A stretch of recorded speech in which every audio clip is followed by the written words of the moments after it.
Yeah, one just quick point on this. If you listen to a lot of the media these days in Israel and even in the West, the mainstream media in the West, the argument is that Israel has won all these victories. It's in a terrific position now to stop the war because it's on top. I actually believe that's not true. I don't believe Israel's on top. And I could make, I believe, a very comprehensive and convincing argument that Israel is in real trouble militarily.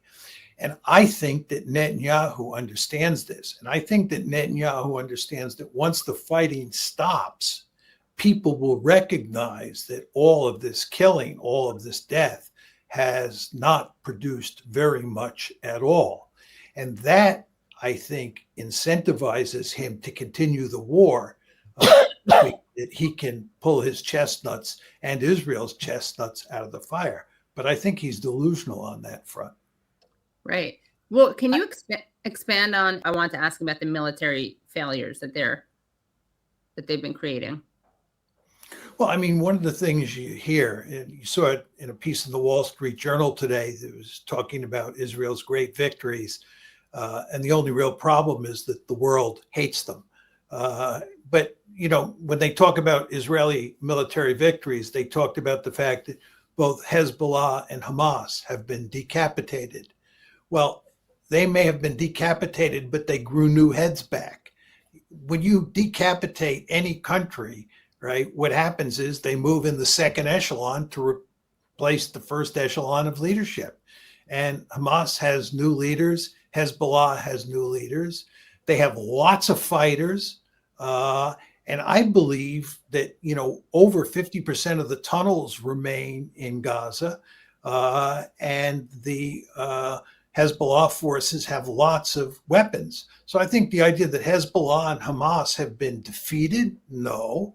Furthermore, the principal goal of the Israelis, as we all know, in Gaza is not simply to defeat Hamas. The principal goal is to drive the Palestinians out of Gaza, to ethnically cleanse Gaza. This is the purpose of the genocide. The genocide is an instrument to drive the Palestinians out of Gaza. They failed.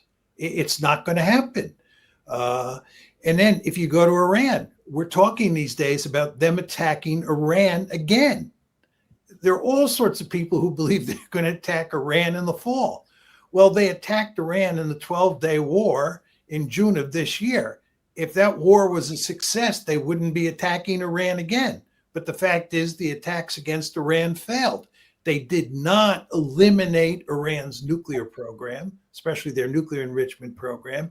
And furthermore, their goal of Syrianizing Iran, breaking it apart, failed. Furthermore, you get inside Israel and you look at the IDF. The IDF is having huge problems. This is why the chief of staff was opposed to the operation in Gaza City. They have a significant problem with PTSD. They have a significant problem with suicides. They have a significant problem with reservists not reporting for duty.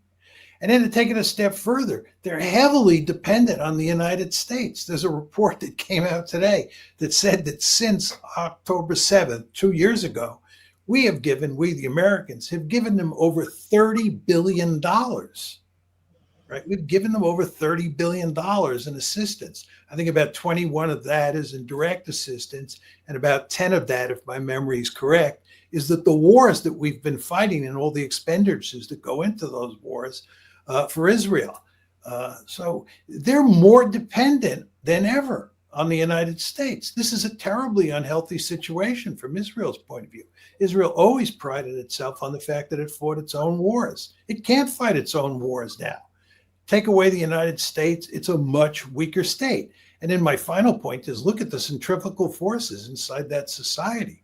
It's not just between the ultra-Orthodox and the rest. It's also the fact that you have these wicked political cleavages in the body politic. So I think that, Israel has not done well for itself, that it's in much worse shape today than it was in October 7th, than it was on October 7th.